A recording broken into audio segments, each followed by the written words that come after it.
Hey everyone, welcome back to another episode of the Atavus Football Show. Once again, as always, I'm Jake Swooly here with Scott Lawyer, and we have one behind the scenes kind of episode for you today, taking a look behind all the dirty work that we do on our analytics side and that our analysts put in every weekend to really provide the type of analytics and content that we do on a weekly basis to our clients. So that's our episode for today. But as always, we're going to go through our in the Spotlight series and talk about all the college and NFL news. Definitely some things we want to hit on, but excited for our main topic today that we'll get into a little bit. But first, Scott, how are you doing? Prepping for, we got a couple weeks left, part of the grind, for football season, especially the high school level. So, how are you hanging in there? Hey, man, we're doing great. We got the final stretch. So now we're just kind of finishing up, like you said, the high school games, playoff teams, and also our college and NFL guys. So all in all, it was a very strong season, and now we just got to finish it on a good note. And I have no concerns about that. We're doing great. So looking forward to jumping into the process and letting people see how we kind of break things down and all the grind that goes behind the scenes. Yeah, absolutely. And like we said, that's our main topic for today is, right now, sports analytics and football analytics are kind of at the forefront of the discussion when we talk about the game. And when it comes to tackling, we're the kind of leaders in that realm as well. We don't break it down from just the made miss percentage. We go way deeper. And so there's a lot of work that goes into that, and a lot of time and effort and in-depth analysis and process that we do here at Atavus. And so we're going to take you through that today, later on, the behind-the-scenes look of what all the work that goes into it, how we actually grade a tackle, what's the process for that, and then what a weekend, which is incredibly in-depth and long hours and long nights that we have to do here, but what a weekend looks like for us during the season. So we're excited to get into that. But first, as always, we're going to start it off with our In the Spotlight. Again, we're looking at those tackle clips. Scotty's pulled a few of us for today, a couple of great ones. So I'll pull those up. All right, Scott, so take us through what you got. Hey, man, so we're in the spotlight, and this weekend was tough because I had almost too many tackles to pick from. But here we have Davies County. Linebacker does a great job of getting off the block, making a great shoulder-led, same foot, same shoulder, but a dominant finish. Look at the leg drive. Really, really sending the message right here. Backed up in their own territory, so I love that.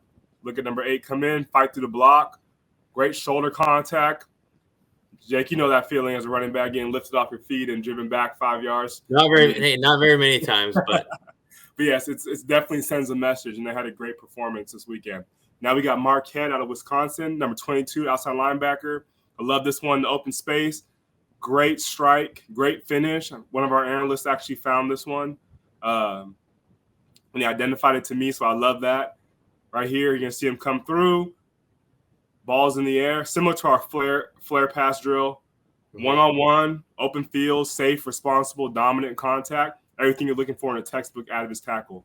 And then lastly, we got our guys at Concordia. Got the win right here. Great run through by the linebacker. Forced fumble, great shoulder contact punch.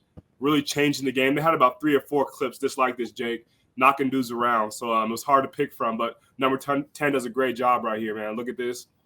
On the quarterback, boom.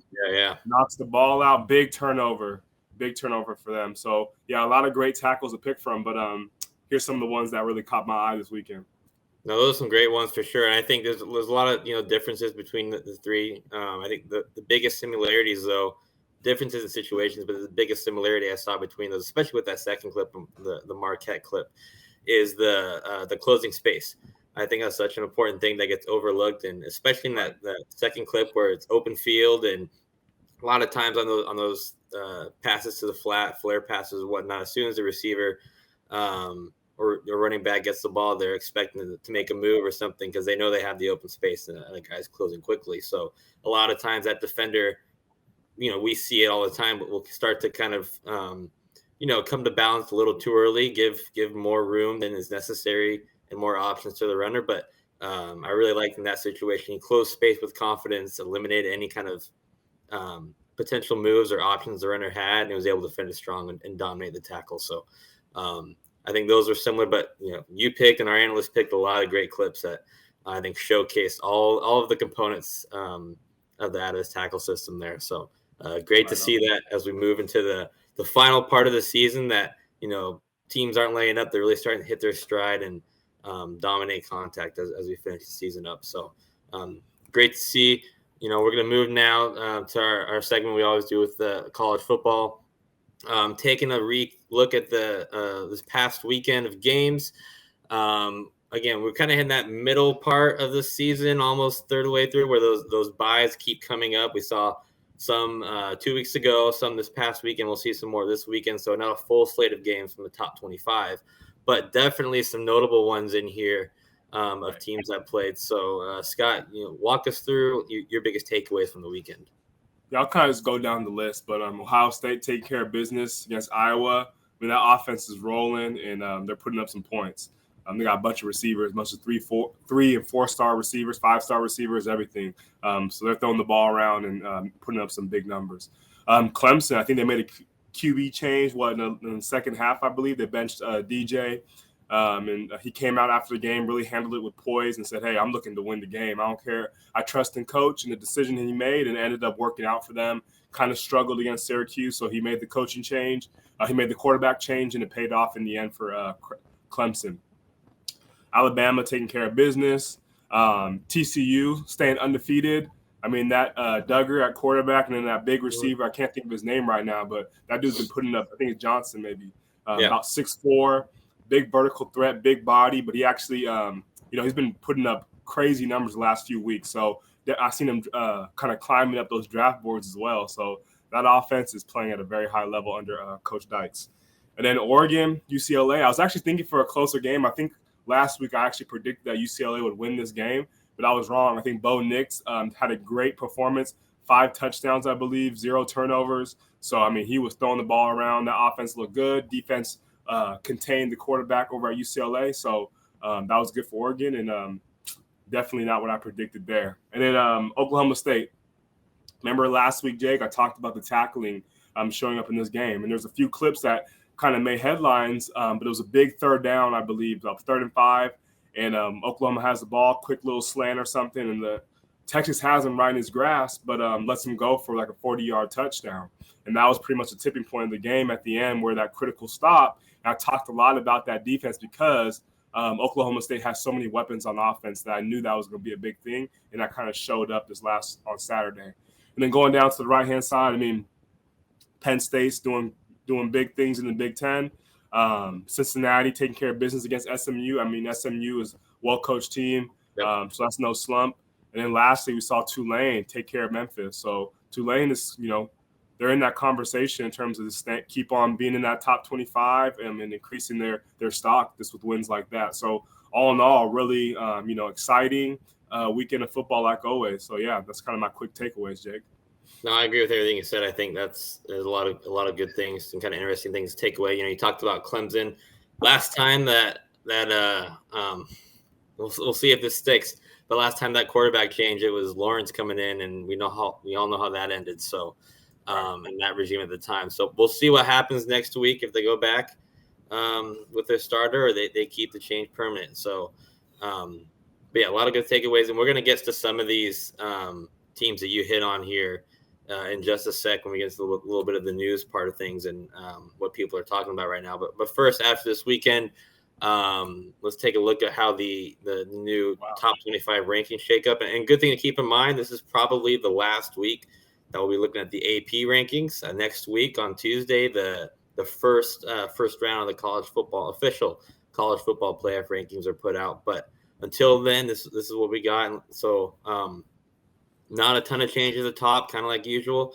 I think just a few teams moving up here and there. But what do you take out of this week's top 25? Alabama, right there at 6 still. I think that's not going to sit well with Saban, and I don't really know. I mean, it's going to be tough for them to get back in there, I think, right? It's going to almost be, I'm not going to say a miracle, but it's going to take some I think they're going to have to win the SEC championship over Georgia. I think it's about the only shot they got at this point. If everything else, well, I guess Michigan and Ohio State have to play each other, but so maybe each other knocks each other out there, but right. If it all stays the same, it's going to be a hard road. Right, man. And then We got Oregon, USC right there in the middle of the pack.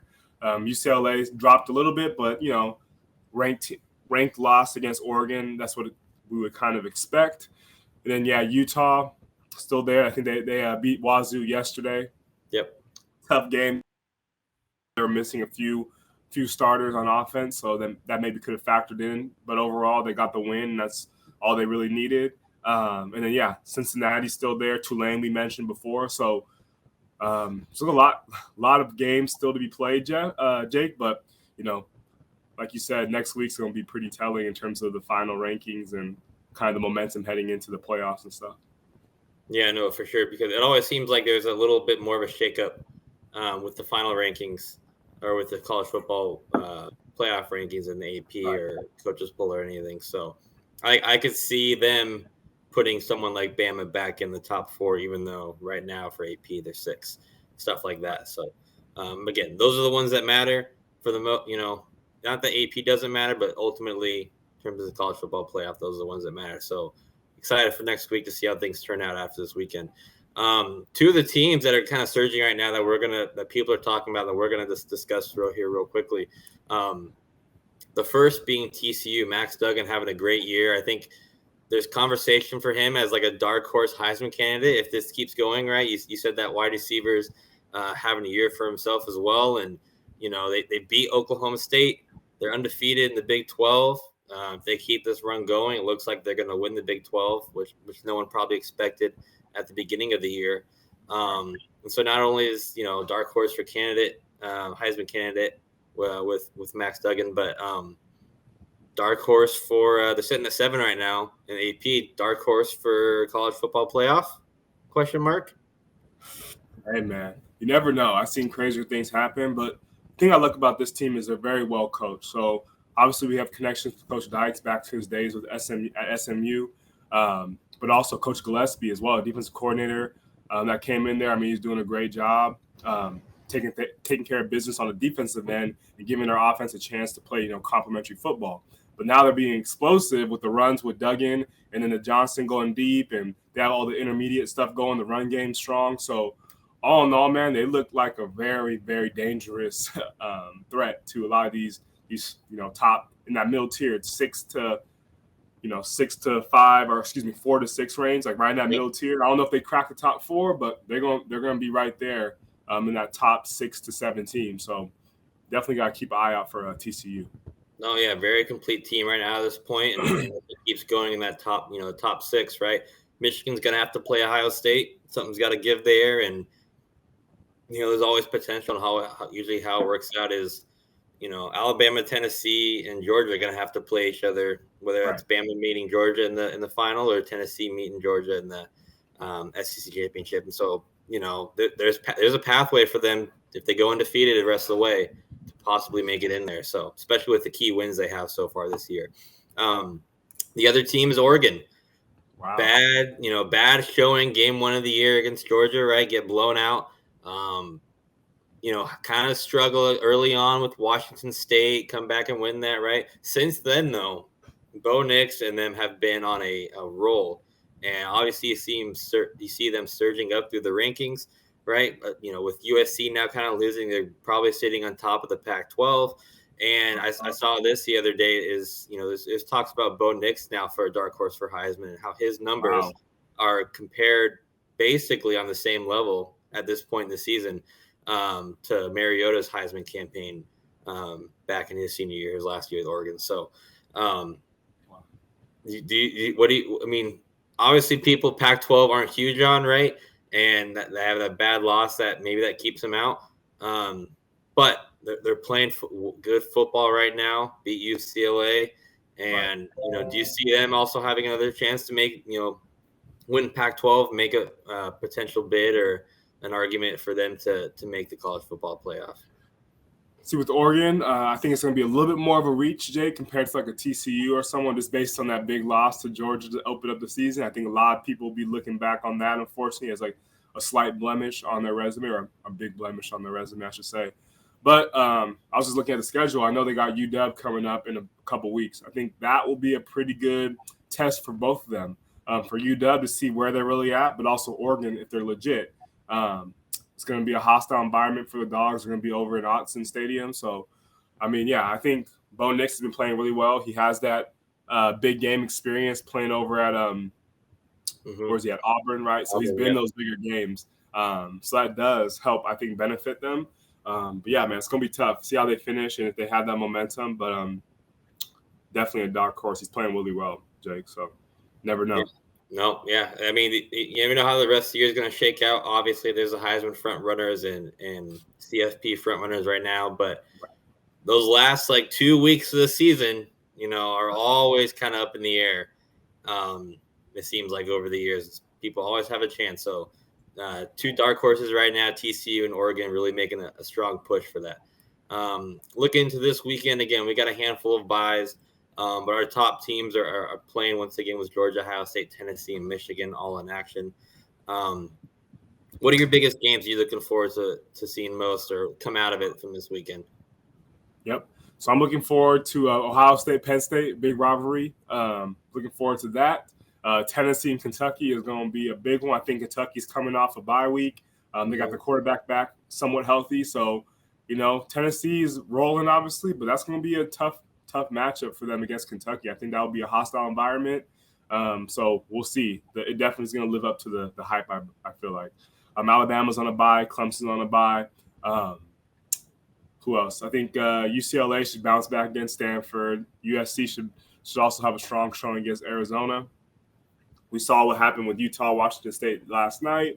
And then everything else pretty much, Jake, is I'll say one thing I will look for is that Cincinnati game against UCF. I think that would be a fun matchup and see if Fickle can, keep that momentum. But yeah, overall, it's going to be a few matchups and got some big teams on buys as well. So we'll see how that shakes up things next week. Yeah, no, we should have a full slate of games after the college football playoff next week. So interesting to see where teams stand after this weekend. A couple of big games, like you said, but I think a lot of games here where these teams should hopefully, take care of business to keep moving forward. Let's switch gears now to the NFL. Obviously the big news is going to be the trade block and trade deadline coming up. We'll get into a few more things here in a second, but first let's recap this past weekend with the scores we have here. Wow. I think there's definitely a couple of notable ones. If we go down the list, that Thursday night game from last week, the Cardinals trying to catch their ground a little bit. I think we talked about it last week. You see the Panthers, Bucks last night, obviously played last night on the Thursday night showing against the Ravens, another loss with Panthers last week, coming off all the news, McCaffrey gone, Anderson gone, with the interim coaching staff, get a win. And Giants improved over the Jaguars to 6-1. The Commanders over the Packers. Packers are struggling right now. Jets improved to 5-2, I believe. And then we'll get into the Hawks, Niners here in a second. But, Dolphins, I think Tua comes back and performs well in that Monday night game. Big surprise and some controversy in it as well. Bears rolling 33 points for a struggling offense over that Patriots D. And, we'll talk about the Robert Quinn trade here in a second. But, that Patriots team, a lot of controversy right now, it seems like, stirring up over Mac Jones and Bailey Zappi over there. And so we can get into that as well. But, for myself, I'll just talk about the Hawks real quick. Put a complete game together, I think. Defense kind of let a few more points come up in the end. Didn't quite finish as strong as we wanted to. But Kenneth Walker, again, really coming into his own. You saw Geno Smith out there, once again, being very efficient. I think if we can just keep playing this way, we have a good shot of having I don't want to get too far ahead of myself in terms of the playoffs. I will throw out there that we are now number one in the West. So sorry to your Niners, but hey, this year I'm going to take it when I can get it, especially with their preseason expectations. But I see this the rest of the year if we can just keep going like this. Roughly a 500 record is what I would expect, and I think it's way better than what most people would have given us credit for at the beginning of the year. And with the development of our draft picks, and then we have the Broncos pick right now, which is looking like top 5 or close to it, at least top 10, and just stack on top of that next year and build off a good year. So I think we had a good showing this weekend. Hopefully we can build off that against the Giants going the next week. But what was your take from this past weekend games, and then your Niners and Chiefs, how that game turned out for you? Yeah, well, first off, shout out to your Seahawks, man. They are playing good. I say a bunch, but complimentary football. They're doing like old school Pete Carroll, take care of the ball, run the ball, and play good defense and special teams. They're doing that. You guys got a lot of young rookies that are playing well. I think both your tackles are, doing their thing, not giving up a bunch of pressures and sacks like they did last year in terms of the offensive line. So, that really, you guys have really bolstered the offensive line. That's helping Geno play good, efficient football. And then you got Kenneth Walker, who we already know a bunch about him back at Michigan State and his days before that. But, yeah, he's doing the thing, man. He's explosive. He has great balance. And you got your corner out there on defense, Tyreek. I mean, I wish the Niners actually got him back in the 5th round. I was looking at him in our draft boards, and I thought he was going to be a great fit for the Niners defense. But, yeah, he's doing a hell of a job for you guys. But, yeah, now going on to my Niners, I mean, anytime you can't get off the field on 3rd down, especially against a quarterback like that, you're going to be in trouble. I think the defense actually, now that I watched the film a little bit more, the defense definitely was not, playing to their potential in terms of, their coverage assignments, but also getting after the quarterback and making it tougher for Mahomes than it needed to be. They just weren't playing great at the 2nd and 3rd level of the defense. But then also the quarterback play for the Niners. I think Garoppolo, you see that big turnover after they got the muff punt. We're in our own territory, and he just drifts back and kind of throws I saw a 5-yard Hail Mary is what I saw on Twitter. But I mean, just the mistakes like that when you can go up in the halftime up by a touchdown, that's just big. You can't have those. Had a couple out there. He had a safety, I believe, that wasn't his fault. We didn't protect him obviously well enough too. I thought our tackles were a little bit susceptible. McGlinchey and also Trent Williams coming back from the high ankle sprain. I don't think he was quite 100%. Yeah. So hopefully, we got the bounce back against Rams in a must win, in my opinion. You got McCaffrey, who has a full week under his belt with the playbook. Hopefully get some guys healthy. But yeah, we definitely need this win, Jake, in LA. Yeah, no, for sure. You're in that kind of tough situation. But I think, like you said, I think it was just like a perfect storm for you guys in the sense that you had people injured, but also those coming off injury, and McCaffrey trying to get integrated in the offense with just only one day of being there. And then on top of that, you go against the Chiefs, right, which is no easy task for anyone. So I think you guys got the pieces there. We saw what happened when McCaffrey did get the ball, even though it wasn't a limited role, 5 to 10 yards a touch and things like that. And it sounds like you guys got some more, Trent Williams and those guys will get back into it once they, 2nd week off injury. And then you got some other guys who are coming back off IR, it sounds like as well. So I think you guys got what it takes. All the pieces are there, just kind of need it all put together at one time. So, but again, good matchup for you guys always with the Rams. Always seem to do well there. So, we'll see how this weekend shakes up. A good weekend coming up. Unfortunately, when on the injury news, we have a lot of notable injuries, and another one not on this list added to it last night. You almost need 2 pages for this one, Jake. I know. So, I mean, we'll briefly go through it. On the QB front, Russell Wilson is now just got announced, I think, last night or this morning that he will play this weekend. We heard some of the stories of him on the plane with the rehab and the high knees and something else, but he will be coming back. So we'll see if he can help, if he can find his footing within that offense. But other notable ones, Breece Hall, unfortunately ACL out for the year.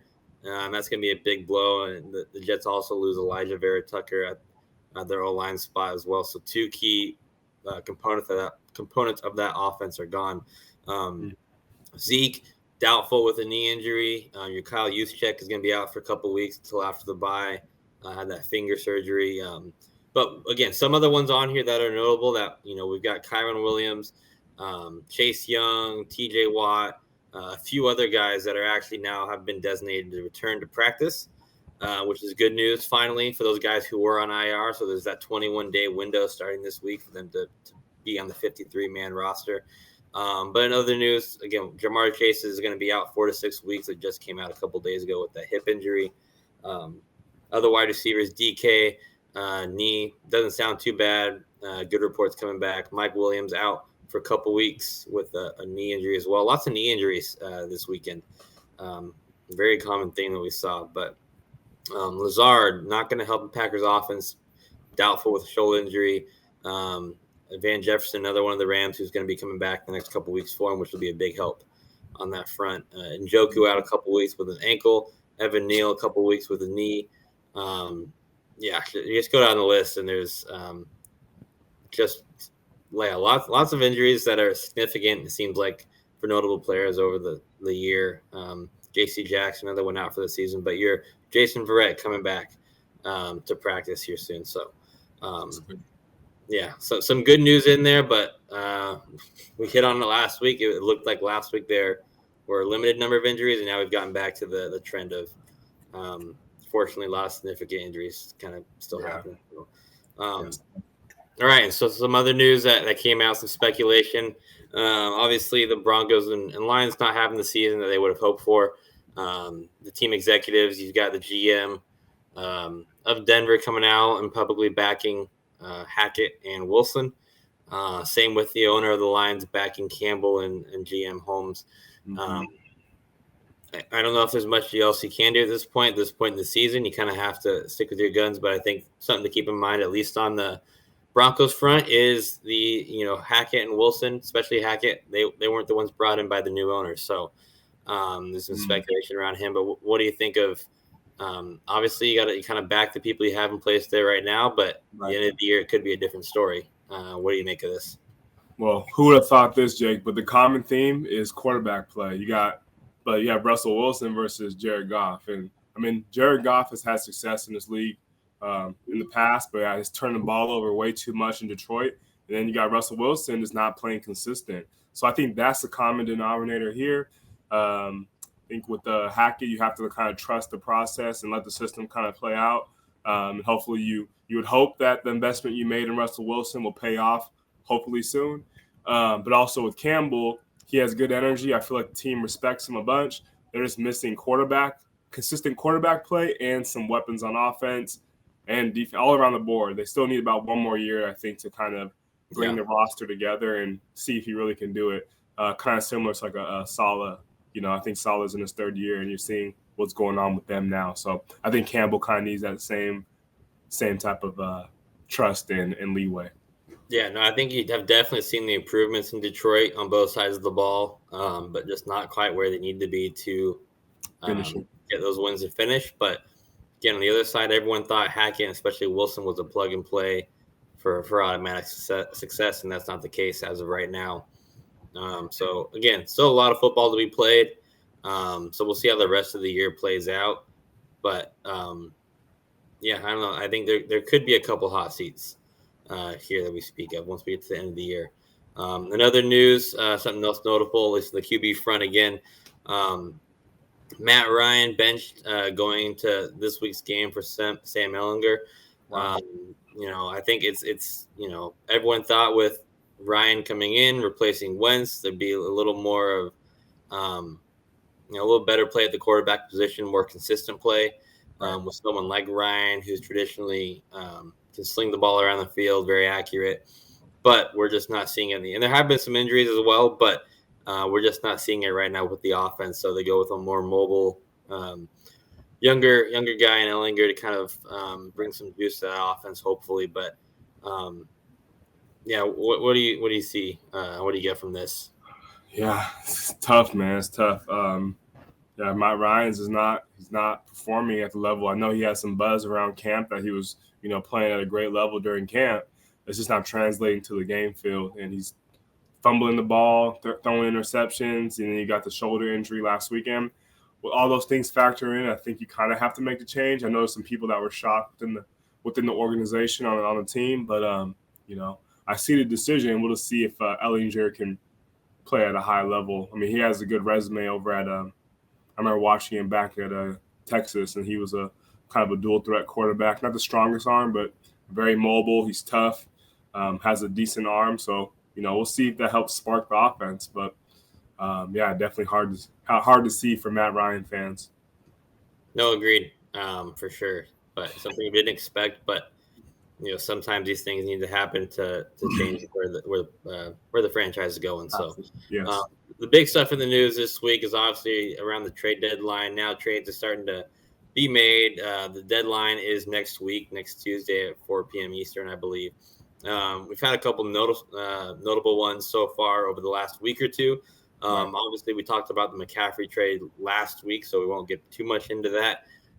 We got into it last week. But the other notable ones, you've got James Robinson going to the Jets.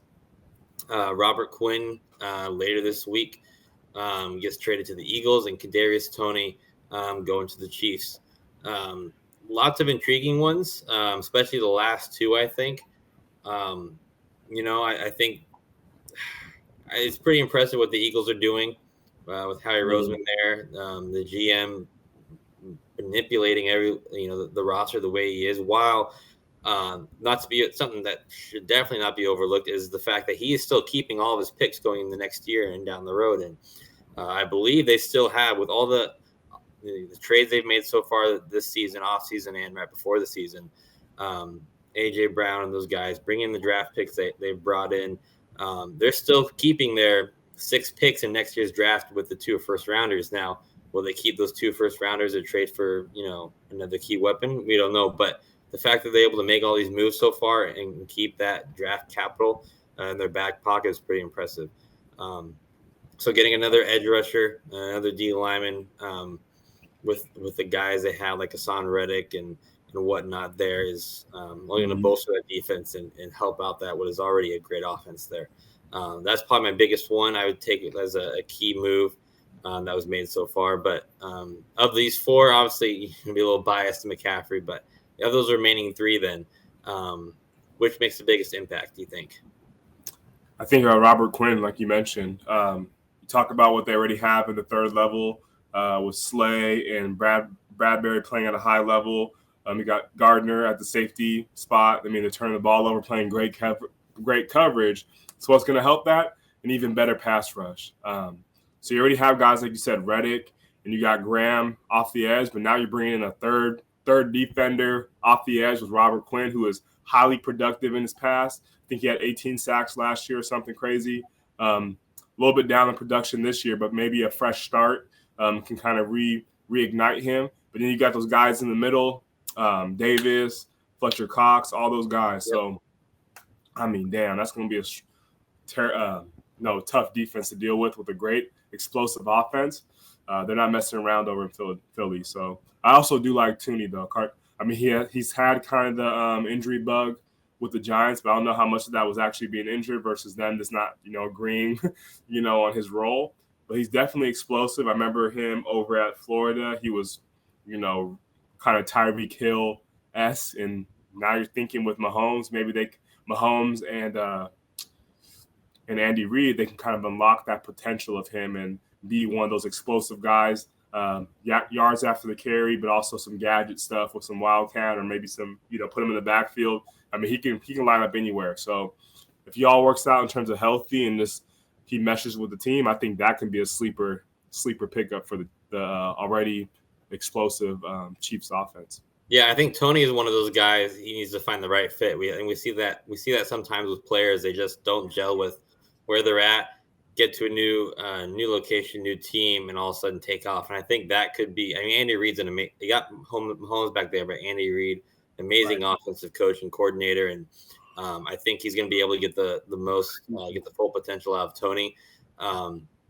There, I think it's a great spot, especially with the uniqueness of the way Toney is and the uniqueness of that offense is a great fit. But, the other part of that is if he works out for them, he has 2 years left on his rookie deal, I believe, and they have a couple players with Juju and Hardman that are free agents after this year. So it could be a good way of, keeping some talent at the wide receiver position for little cost compared to what those guys will be asking for in their free agent market going into next year. So it could be a really good move for the Chiefs this year, adding more weapons, but also long term.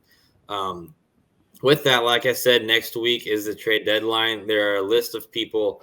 Here are the most notable of names that are on the trading block that have been kind of put out there. I think I don't know. Yeah, good possibility for a lot of these guys being moved going into going into next week. But I think there's rumors around Bradley Chubb. If they lose this weekend, that he's definitely going to be gone just to get rid of that that cap hit and stuff moving forward. But of these, which of these do you think? Which of these guys do you think are most likely to be moved by the deadline? It's going to be tough. I think Kareem Hunt is a great candidate. He came out earlier prior to the season starting that he wanted to, get traded. They kind of, tempered that a little bit. But I think now, they got Chubb and everything. They kind of, they could definitely use him as an asset. And I think Brandon Cooks, just not really a good fit there anymore. I think they want to kind of rebuild, kind of aim for that first pick. I think the Texans want. So I can see Cooks being on the trade block, and then Galladay. I know he's been injured. That's going to be a tough sell, but maybe a new fit there. New fit for him could be kind of a refresher for his career. Cam Akers is looking like he's on the move. Jake, I heard some rumors about Chase Claypool, like kind of linked to the Packers, like every other receiver right now, but he's linked to the Packers, but I don't know if they're going to make the trade because of, I guess, their asking price is a little too high. And then out of the two Denver receivers, I think a lot's going to go into play on how this weekend shakes out over in London. We'll see how that goes, if they can find a chemistry. But like I said, Russell doing high knees and jumping jacks in the plane, I don't know if that, those guys doesn't seem like they're buying into that Russell, that Russell behavior. So we'll see how that translates to the field. And I think Denzel Mims could be on the move as well. Very outspoken in terms of his lack of role within the offense over in New York. So I think he could definitely be on the move. He's a big body receiver, kind of has that 50-50 ball capability. So probably him could be on the move as well. Yeah, no, I agree. I think either way, Chubb's probably going to be gone, be moved just to help alleviate some of that cap hit and kind of restart based on where the season's at. I can see Roquan Smith being gone too. I mean, Chicago's already been willing to give up one of their key defensive players, right? And, if you're going to be willing to give up one, right, and I don't really see what's the argument for keeping the other star there. If you give up one, you're almost saying you're in rebuilding mode, at least on the defensive side going forward. So he already doesn't want to be there, made that clear before the season. Have another solid year. Maybe he gets, traded to a contender, those two guys. But I agree with you 100%. I think especially with the other backs that like Cleveland has, Kareem Hunt could easily be on the move. Brandon Cooks always seems to be on the move at this point in the year. Over the years, I think this would be like his fourth trade over his career. And again, Galladay not being used in New York, so get rid of his contract and things like that. But yeah, no, I agree with everything you said. I think last one, even though the price may be high, I can see Claypool being moved too, especially with the increased performance by George Pickens, their rookie out there. So they'll have two solid receivers still between Johnson and Pickens, and are able to get something back for Claypool as well. So again, we'll touch on this next week once the trade deadline and everything shakes out. Again, Tuesday, November 1st by 4 p.m. Eastern. We'll analyze everything that kind of happens at that point, but expect probably a wild Monday and early Tuesday. All right, so now we're going to get to our main topic today. Again, like we said at the beginning of the show, we're going to go behind the scenes of our tackling analysis process, and exactly what that all entails, and kind of the life of our analysts. And Scott leads a great team of our analysts to put in this hard work over the weekends to make sure we get all the reports and tackling analysis to our clients. But it is a gruesome and grinding process for sure. So Scott, I want you to kind of, you start us off again. The biggest thing that we talk about and what we do here is on the analysis process, it involves what we call Tacklytics. That's our tackling analytics process. But yeah, please, tell them what it's all about, what we provide, and we'll go a little more in depth here in a second.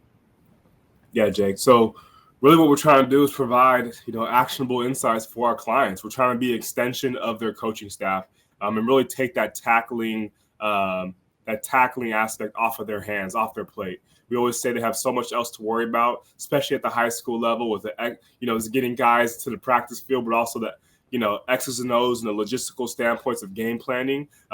Tackling is one of those things that often fall by the wayside sometimes. So we're able to not only identify the issues that they're seeing and experiencing on a week-to-week basis, but also the tackle plans are going to help, improve those throughout the week and throughout the season to help, that skill retention and also increase performance and safety for our clients we work with. Yeah, absolutely. And one of the things we talk about all the time when we talk about the tackling analytics is a lot of things that get reported out there. And I think it's no one's fault. It's what we've been, brought up and through the game to kind of think of what it means to be a good tackler. And this is where we like to step in and really go more in depth. But for us, tackling goes way beyond the made and miss percentage. And we're going to kind of show you what we mean here before we get into the weeds. But we talk about, you take an average game, a Friday night game, look at the college, look at the NFL. If a tackler makes 9 out of 10 tackles, traditionally, most people would consider that a great game. That's, first of all, 9 tackles. That's typically a good amount for a game. That's right. 90% made miss right there. But if we compare 2 players who have these the same made miss percentage, we like to go beyond that and really look, okay, not only how efficient they were, right? That's what we talk about, made or miss, how efficient they were, but how effective were they? And that's where we step in and go beyond the made miss and really get more into the analytics and details of it. So Scott, can you go over quickly when we talk about efficient versus effective, what does that mean in this example? How is that shown? Yeah. So this is a big underlying theme in terms of what we look for. The difference between simply making a tackle but being effective. I think that's the most important thing. I always like to use this analogy is whenever I played in Stanford my senior year, we were back home playing against Christian McCaffrey, and I must have had about probably 9 to 10 tackles, pretty similar to this. We lost by a couple touchdowns. It was a close game. But the main reason of that was there was a few tackles that I wish I could have taken back that definitely, a third down where I hit McCaffrey in the backfield and he goes for another 7 yards and gets the first down. And there was one play where it was like 3rd and 20 over the middle, quick little dump off to him. And myself, I think Buda Baker or somebody are converging on him, don't track near hip, and then he gets over pursues and he goes for 30 yards. So this plays like that don't really speak to the overall outcome of the game. And, you still have people patting you on the back, hey, man, that was a hell of a game because they see you all involved in all those tackles. But to the common eye, and even as a player, when you're going through the game, you don't really know how many yards you're giving up after contact. So this is really what it's predicated on, Jake, is our effectiveness score, which is basically looking at yards after contact. Roughly anything with 0 to 2 yards after contact is going to be considered effective, depending on the situation, they fluctuate. Mm-hmm. But anything that exceeds that is going to be considered a poor tackle. A missed tackle is a missed tackle, as we know. And then a dominant tackle is basically we're limiting the runner to 0 yards after contact, but we're physically knocking him backwards or causing a fumble. That's what we're going to consider a dominant tackle. So you see here, player A, almost 50% less yards given up than player B, and that's going to be a big factor in why he was at 70% versus player B's 30%. And just for the audience, we look for roughly 65% in terms of effectiveness. That's where like good to great really starts for individual players. So that's kind of our baseline in terms of what we're looking for. Yeah, no, absolutely. That's a great explanation. Yeah, again, the main thing there, efficient. How good are you at making tackles effective? Now, how good are you at limiting yards after contact when you make those tackles? And everyone talks about it's a game of inches and the hidden yardage and all those things, right? And I think this is a key part of where that comes in, this analysis of, that 1 extra yard or 2 extra yards per tackle adds up over a game to maybe 30 or 40 yards. If you're not effective at tackling, right? And that can be the difference between your defense on a third down, getting off the field or not. And with Tacklytics, again, that's kind of the explanation of what we're looking at, and we'll go more into examples to kind of show you a step-by-step process. But when we work with clients, everything we provide that game film analysis piece Right. where we break down the film, data, enter that data and the analytics with that, and based on those data points and KPIs that we get outside of it, we'll provide insights on the strengths and weaknesses that we saw from the game. We'll provide cut-ups of individual plays that we call teachable moments. These are the plays that we really want to show the schools and programs that we work with visualization so they can see it for themselves. Here's what we're talking about when you say you had a near hip issue, or here's a real teachable moment you can show your team. Or on the flip side, here's something you did really well that you can show now your team. If here's what it should look like going forward, and those things. The last couple of things, weekly tackle plans, again, to address those areas. And we talked about the analytics and the areas to address. That's where the reporting comes in. So we'll provide detailed team reports, detailed position reports, and even break it down by individual players moving forward. And so there's a lot of things that go into that. And we'll start here with the quantitative data. We look at things such as down distance, play type, player position, yards from scrimmage, whether a situation turns positive to negative, which we can talk about later, tackle types, primary contact, tackle credit, right? This is all going to really help us determine those key performance indicators that we report back to teams, right, on how well they are performing, but also the qualitative measures. This is really the technique piece that we look at. And so when we talk about tackling, we break it down into both pre-contact and the contact phase. And Scott, if you want to take us briefly real quick through these points that we have for pre-contact and contact, but this is something that we're looking at on every single tackle and every single play that our analysts have to do. Yeah. So on any given tackle, we're breaking down about 88 to 90 different data points in one individual tackle. So you do the math there, but that's a lot of information being collected on a by our analysts. So the pre-contact phase is simply looking at how well do we maximize body-on-body contact. The way we do that is through closing space, pursuing the runner, not hesitating or giving him a two-way goes, like we like to say. Also, now we're getting into the decision-making phase where we're looking at the leverage component. So taking good angles, not recovering or taking what we call a J-curve, but also tracking the near hip to really maximize that shoulder contact. And then lastly is what we talk about is mainly the probably the most undercoached portion of the pre-contact is that footwork component. So the power step, the strike timing. And what we mean by strike timing is simply that knee to hip ratio. So not too early or not too late. That way we can really maximize power and control. When it comes to contact, we're looking at stuff that are a little bit more common, but body position. So looking to strike within the strike zone or make contact within the strike zone, having a good neutral neck, having a good near shoulder strike, so keeping the head out with an aggressive punch. And then lastly, we're trying to bring that all together and maintain a good finish through an aggressive wrap and squeeze and a good drive for 5 or 1 to 2 hard steps with the leg drive to really finish that tackle and dominate contact. Yeah, no, for sure. And like I said, all those things, and this is the main stuff right here, but there's even more behind the scenes that we have to go into and really analyze on every play, and some of the nuances that come with the grading as well. But like I said, every tackle, every play, this is what's being looked at and analyzed. And I referenced earlier, this all goes into the KPIs and being able to analyze a player, a team, and position group performance. And we have a lot of reports to do that. One of our favorites right now that we've done over a couple of years is our individual tackle assessment. And, this is for individual players. Right here, we have Kayvon Thibodeau that we prepared last year in preparation for the draft. But this will give you, we have 3 or 4 slides of what this report includes, but this will give you a good idea of all the type of data we collect, and then the data metrics, the KPIs that we produce in favor of that. So the top right, you'll see our tackle ratings. You see an overall rating, a performance rating, and safety. That overall rating is really supposed to encapsulate, everything that goes into being a good tackler, right? That's, the KPIs on the left. How good are you at limiting yards after contact? How good are you at making the tackle?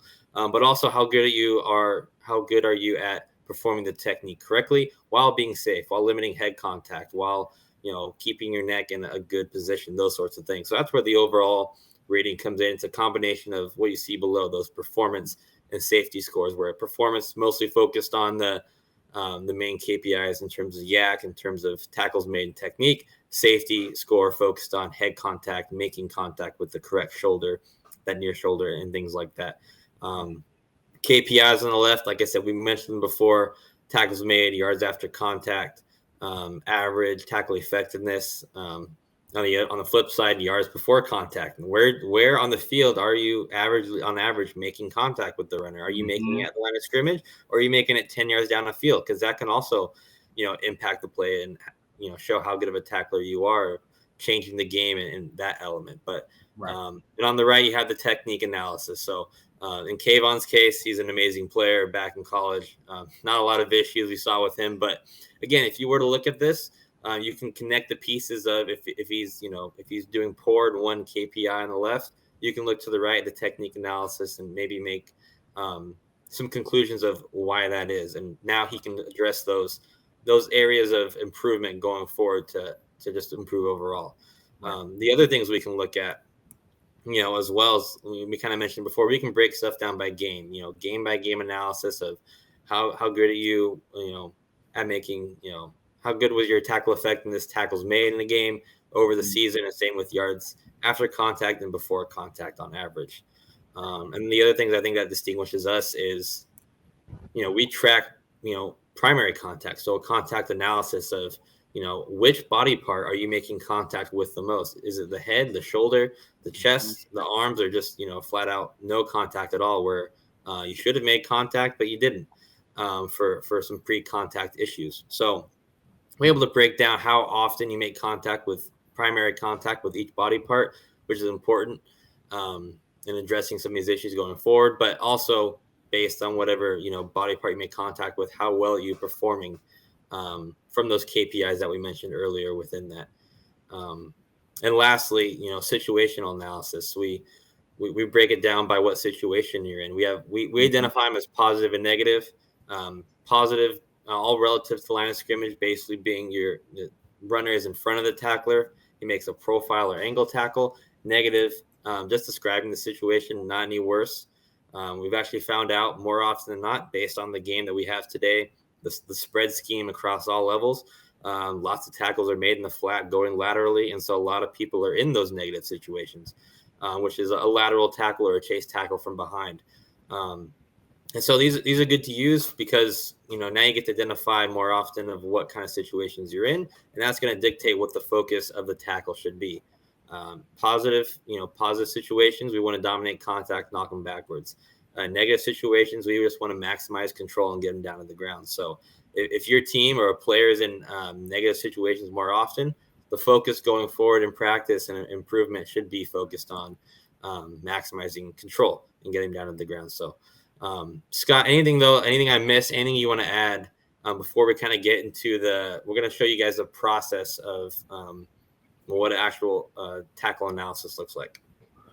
Nah, I think you did a great job of kind of summarizing what we're reporting perspective. One thing I'll add is that, we're just trying to give players those tools to be successful, players and coaches. So what I mean by that is a lot of times you go through the game and you won't know why you missed a tackle or why you had a great, ESPN worthy tackle. You just don't really know unless you are able to review that after the game and even during the game. The words and the terminology the coaches are saying from a tackling perspective are going to be that much more beneficial for the players that use our system, because you're not just saying things like, hey, we got to finish the job there. We got to get our feet right. What exactly are wrong about his feet? What could we have done better in that situation? Was your feet too narrow? Was your base too wide? Did you launch, or were you hitting, leaning back on your heels? This stuff like that, giving the words, giving the coaches and the players that terminology in the words to be able to articulate the good things they do well, but also things they can work on in tackling. That's the biggest thing for us. Yep, no, for sure. So we're going to take you through now the process from start to finish of what it's like to grade a game and an individual play from working with our clients, and then we'll walk through actual play with you guys as well. But first, Scott, take us through the first step that you do on the weekends with our clients, and that's requesting film, right? Yeah, requesting film is big for us. That's more of a logistical logistical thing that we have to do, but it's big. So every week we have a schedule that's put into place by Jake and our team so we know who's going to be playing, when they play, what time can we expect it. But Friday night typically is where most of our games are being played at the high school level. We're going to be requesting film starting pretty late, though, because a lot of our clients are on that East Coast time. So we do want to make sure that it's fresh in their mind. And a reminder, a lot of our clients do a great job of turning their film in already, but we always want to keep that refresher in their mind to know to turn their film in. That way we can get our reports going and ensure that we get the reports back to them in a timely fashion. So that's really critical. We're reminded that we need all the situational data filled out. So the down, distance, field position, and game, because that's big in terms of context and our process. Yeah, so that's what we're showing you right here, the process of once we get that film in, right, Scott can talk us through it, of what it's like to create a playlist and upload that situational data that we need to make those KPIs ultimately in the end. Yep, so we're keeping a playlist here. So all the defensive plays, the OKD is very important at the high school level, mainly going to be used in the Huddle platform. So a lot of times they're just going to give us about, all of their plays, their kicks, their offensive plays, and their defensive plays. So we have to create a defensive playlist and filter those plays out, reorder them typically in terms of numerical order. That way everything's in line. That way when we download the situational and upload it to our Tacklytics portal, everything matches up from what the analyst is seeing on the film, but also what they're grading in the portal. Yeah, that's huge right there. And so, again, the next step is going to be grading that film, right? Once we get everything settled, get it out to our analysts, right? Going through all those key points that Scott and I discussed previously of everything we're looking at on a given play. And so what we're going to do right now is actually go through one of those with you. Like I said, we mentioned in previous episodes, we've been doing games of the week of the NFL.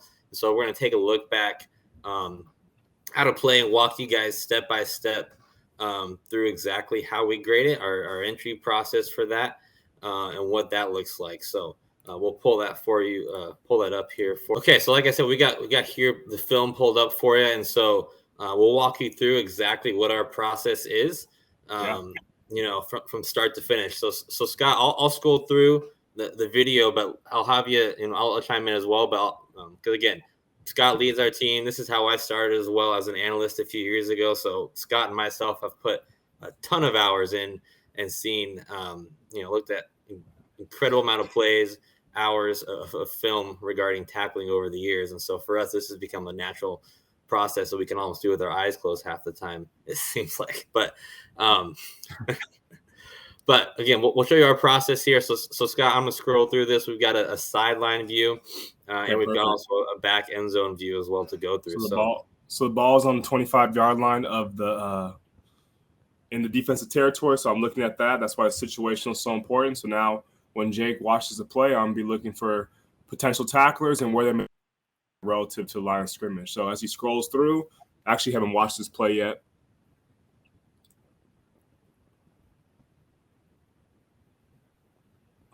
Okay. So here, play it through one more time, Jake. Quick little run to the left. Right there, I'm leaving out that D lineman. It was more situational, not really a clear attempt. So you see that guy trailing right there, kind of gets outran. He doesn't make enough forcible or influential contact, what we call it, to warrant a missed tackle, unless he's coming from more of a head-on position. He maybe doesn't track well enough, but here he was just trailing. So I'm going to leave out that D lineman that's kind of making a attempt there. But now we got our safety, number 23, looks like, so Hyde coming in, making a profile tackle. We're going to have to see here. Go, Jake. Yep. So it bounces off. I would say that's a miss by Hyde because he fails to wrap and secure the tackle before the other defender makes contact. So we don't have what we call simultaneous contact, which would warrant a first and assisted here. But since 23 is no longer in contact with the runner, I'm going to give him a miss due to an insufficient punch, wrap, and leg drive. And we got another safety coming in. It looks like number 30, making a chest tackle, but lateral, so a negative tackle. He secures the tackle. Then we have 49 Edmonds. That's going to be the assisted there. Although not the best technique by Edmonds, going head across, but uses the wrong shoulder. He does secure the tackle. So we still give him the made there, but we would maybe talk about the fact that he goes with the wrong shoulder versus the near shoulder. But all in all there, Jake, we had about a 10-plus yard gain. We have 3 tackles identified, with 1 miss being number 23. And then we have 2 mades, with the other safety being number 30 and our linebacker number 49 getting assisted. Yep. So how we do that, and we go back in our system, right? We have 3 tacklers on the play as Scott identified, and so we'll add these here, and then we'll start the process for each individual player. And we'll just grade one for time's sake, but just so you see what we go through. Yep. And then a lot of this is going back and forth between film. We'll often have two screens pulled up for us, 2 monitors going. And so first you got, looks like that Poyer out there at 23. Hyde, I think. Yep. So Hyde comes in right around the 11-yard line. Okay. So it's about a 12-yard line, I'm going to say. It's kind of a little zoomed out, but yeah, roughly the 12-yard line. So the ball started on 25. So that'll be 13 yards away from the line of scrimmage. So you'll see there 23 defensive back. There we see the 12-yard line. So we'll say there. What was that? 13. So yards from scrimmage, again, going back here, what it looks like, makes contact here. It's 13 yards from the line of scrimmage. We got there. Right. And that will help us with our yards after contact metric and stuff like that. And so what we're going to tackle type, again, he said profile, primary contact, looked to be head contact, right? Looked like he dipped his head into there. Right. So we'll give him head contact, head to the body, and then a miss because, as Scott said, he lost control and contact with the runner. Yep, and then go back to the film, Jake. Let's see how his footwork looked. He looks to close space well enough. I'll give him sufficient there. His angle is fine into contact, doesn't truly over pursue. But I'm seeing actually from the sideline now, I'm going to see a late strike timing. So that knee to hip ratio is what we call late. So his hips are behind his knees, which is causing him to lose power, but also give up more yards after contact. So I would say late strike timing by number 23 there. So we'll go into the qualitative. Tackler 1, we got the miss. So again, everything looks good. So we're going to give sufficient for all these pieces, except, like he said, the strike timing piece. Looks to be late, hips behind the knees. Now break down the contact piece for us. Yeah, it's tough to see from my view, but yeah, like you said, I'm seeing the head contact. Let me see. So kind of that rotational force to the body of the runner, dipping his head. Play a little bit slower, Jake. Yeah. Now I'm seeing it. The physical feedback of him bouncing back like that. So yeah. So here, in terms of his pad level, I do believe he strikes him within the strike zone. He doesn't make helmet-to-helmet contact, so we wouldn't give him a poor pad level. But one thing I'm going to mention that is quite rare, I would give him a poor or insufficient spine and line because he's not maintaining a neutral neck, and he is kind of dipping his head or the crown of his helmet into the contact phase. So I would say he definitely gets an insufficient spine and line here, along with the insufficient near shoulder because he makes head contact versus shoulder contact. His punch is also compromised there because he's not making shoulder contact, so it's basically neutralized. And you're going to see how that affects not only his wrap, but his leg drive. So from a contact perspective, definitely a lot of things that we can label here for Hyde. But again, it's just giving him the direct feedback through the grading. So yeah, this is kind of going to be one of those tackles that kind of check all the boxes, not in the good way, but for the contact phase that he could have done better. Yeah, so and that's what we're showing here is that's what it looks like in our process. And again, we usually we'll go through these pretty quickly. Scott, myself, and our analysts, but in real time, that's what our process. That's how we go through it in our heads. That's what we're looking for in every play. And again, this is one player. We're going to do that on every player that we see throughout the game. So, like we say, we saw 3 tacklers on this play. We're going to do that for all 3 if we were to going forward for an actual game. So. And then the next piece we're going to look at, once we finally do the game film analysis, we enter all the data in, now comes the coaching piece of that. And Scott, go through us the insights, cut-ups, and the tackle plan that we provide. Yeah, so I think this is the biggest value that we add for a team. So it's gonna differ between high school and college and NFL, just based on the platform we use for the cut-ups. But here we're looking at high school, which is going to use Huddle, like I mentioned. So what we're going to do is after the game, we're going to give them about 10 to 15 what we call teachable moments or cut-ups. So these can be anything from a really good dominant tackle like you're seeing here, or an insufficient or a missed tackle that they can work on something. So we're actually going through and we're going to label the player, what position they were, what kind of tackle was it, the issues on the play, but also a tailored comment that's going to be specific to that play. And what's really beneficial about this is by the end of the season, you might have 100 different tackles, both good and bad, that you can learn from, but also use for internal training purposes. So I really love the cut-up process, and coaches love that direct feedback because they're getting it within hours after their game. Yeah, no, for sure. Because we talk about all the time, here's what you did wrong. Okay, now you not just being told that, here's a visualization. And within that, like I said, we take insights and go through insights as well, the main strengths and weaknesses we saw from a game. So talk to us about that, how you select those, and what do those really mean for a team going forward in the next week.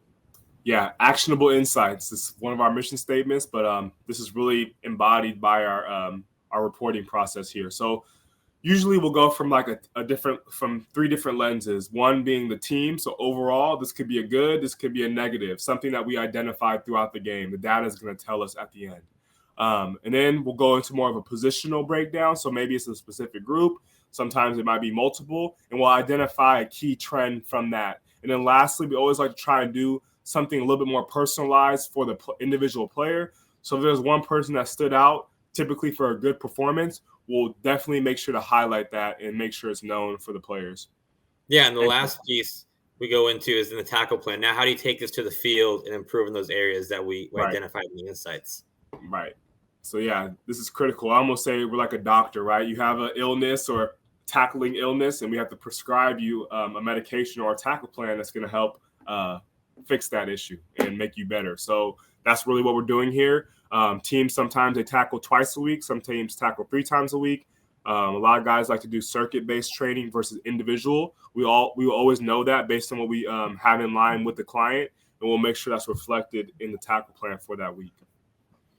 Yeah, for sure. I think those are all key pieces. Again, it's not just giving our clients and our teams the data. It's, helping walking them through it and identifying the areas that you need to improve on, the areas they're doing well. So that's key as we move forward. And like I said, identifying the data, right? And so we're going to show you how that data is presented to our clients as we move forward. Again, we're taking that example from the Buffalo Rams game from the beginning of the year, what a example of a report would look like. And this is the type of data that our clients receive on a weekly basis. And so a lot of it is those same KPIs that we discussed earlier on in this segment, right? And so we give them the insights, we give them the ratings, we give them the key performance indicators of head contact, tackle effectiveness, tackles made, YAC average, all those percentages. And we can break it down. This is just one game right here shown, but over a course of a season, you'll see 4 or 5 entire seasons worth of games side by side with each other. And again, we'll show you comparisons for all the main KPIs of, how did you do for this particular game? And then how does it compare to your season average? Where do you guys sit compared to your overall season collectively? And again, like we said, not only team reports, but we can break it down by position and player as well. So here you'll see,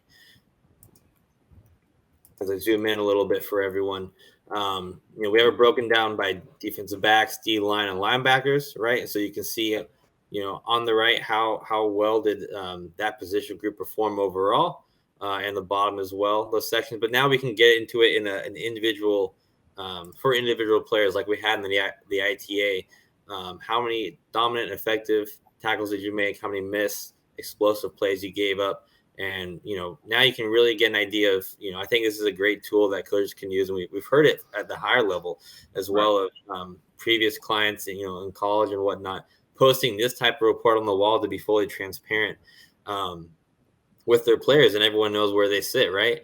But also it's another tool when you're in decision-making process of which players you should play, If it's coming down to equal players, relatively speaking, looking for one kind of determining factor, this type of reporting analysis can provide that extra edge or benefit to make that decision as a coach. So I think this is a key piece also of the insights and everything. I think is the main thing that the programs get out of it. But we can also, this is the data to support our claims and where we make our claims from, not just because of what we think we see on the film, and we're just making claims off of that, right? We have the data to back up what we are instructing and providing to our programs that we work with. So that's a key piece of it as well, for them to be able to see everything that we see as well.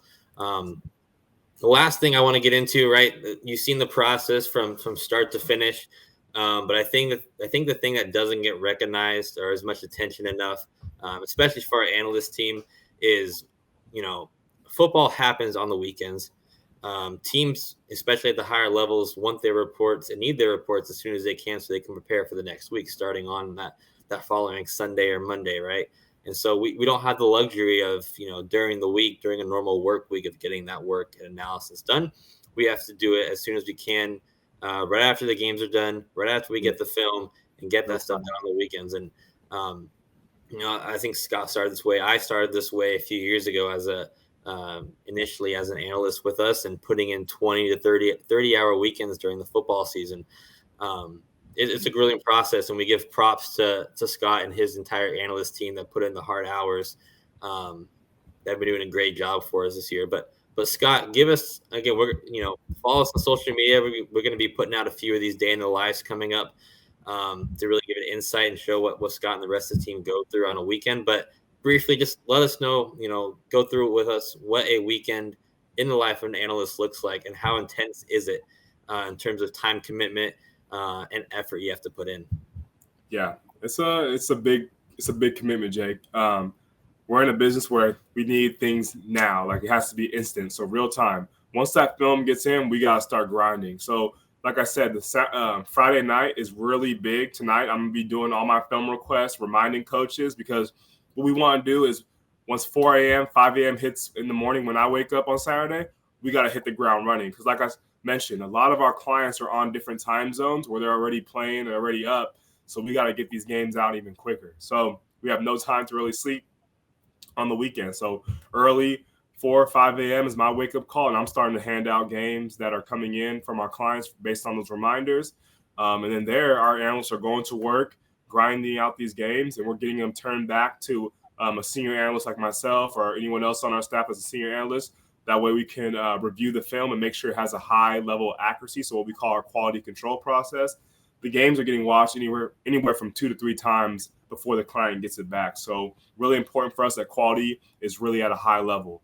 From there, we have reports getting put out. So you saw the process when it comes to the cut-ups, the insights, the tackle plans. Now we're just slowly chipping away at the progress throughout the day on Saturday. And pretty much we're putting in, like you said, 15, 17 hours plus. There's a lot of times on Saturday where I'm up all the way until 2 a.m., 3 a.m., just to get these East Coast games back from our college teams, because that's what matters, because they're going to be there Sunday morning trying to put in the next game plan. So we don't have time to waste in terms of getting these games out. So it's a grind, but it's fun. And you never really watch football the same. You truly become an expert in your field. And I got, 3 screens going at a time. Sometimes I feel like a mad scientist. I'm watching 3 different games. I'm reviewing a game. I'm also catching up on some college games for NFL. So football is our life. We're all passionate about this. And I tell my analysts when they join the team that, it's a lot of work up front, but it's rewarding. It's fulfilling, because if you're passionate about the game of football, that's going to be seen throughout your dedication during the hard, 4 to 3 months of the season, and then putting in those long hours on the weekend. That way we can all reap the benefits of that, and our clients, more importantly, can get the benefit and the improvement from our product. Yeah, absolutely. I remember those days, Scott, and you and I were we took on our big college clients back. I think I always had the fond memories of midnight, 1 o'clock in the morning, getting schools like Texas Tech and Baylor and these other programs done. And long nights for sure, but again, it's rewarding. Like you said, it's rewarding to get the feedback, the positive feedback that we did Yes. from those schools, knowing that you played a part in providing that content to them. Or when you see, you know, in some of our you know, our video series that we did tackling the draft and Right. back in spring and things like that. And that all that work is done by our analysts. And I can tell you, at least from my experience, being someone to do that work and then see it put out in that way on platforms and to programs, to the NFL Combine when we go there and things like that. It's very rewarding. And then just, you know, putting in the hours or something like that. It's daunting. It's not for the faint. You feel very accomplished and about the product and the work that you put in and have produced. Right. It's all about really a big team. That's what I say. We're a big team. Yep.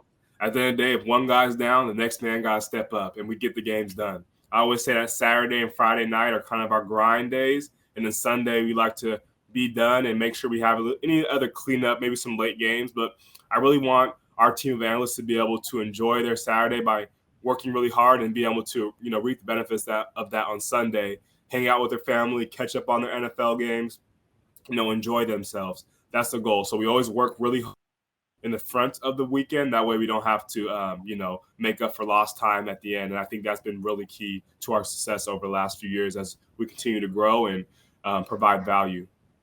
Yep, for sure. No, and once again, I'd just like to thank all of our analysts, past and present, all the work you've done. We all know the hard hours you've put in. And so it definitely doesn't go unnoticed. We appreciate everything you guys have done and still do now and will do, you know, going forward in the future. So it makes a huge difference to be where we're at because of you guys. So that's going to wrap up our episode today. Hope you guys enjoyed getting a behind the scenes look of exactly what our analytics and, you know, game film analysis process is. You know, we post this stuff, we talk about this stuff a lot with coaches and around the country of our tackling analytics. But you guys got to see today exactly what that all entails, that entire process from A to Z, and how in-depth, how, you know, kind of hard of a process it can be at times, but how rewarding and the good product that comes out of it. So, you know, again, please always, if you enjoyed this video, like, comment, subscribe. We have plenty of content coming out in the future. A lot of new, you know, fun things coming up in weeks to come. We'll always talk about NFL and college and keep you guys updated on that. But we look forward to next week. Scott, thanks for being with us, sharing your insight from the coach perspective that you do now, just, you know, beyond the X's and O's and going through NFL and college, right? We all know we're both, you know, well versed in that, but, you know, when it comes to, you know, you're the leader when it comes to insight on our analytics process and analysis process. So thank you for providing that to everyone watching. Be on the lookout next week for what's to come. Scott, anything else you want to add? No, thank you, Jake, and I appreciate your hard work as well. I mean, it doesn't go without you in the background and being able to help me do my job and our analysts be able to fulfill and all work together. So it takes a village, and it takes all of us working together in unison to make this thing go. So shout out to you as well, and the staff and everyone that has a part in what we do here. Yep, absolutely. No, thank you all, guys. So until next week, we'll be back with another episode next Friday. But until then, we're out. Peace out, guys. Thank you.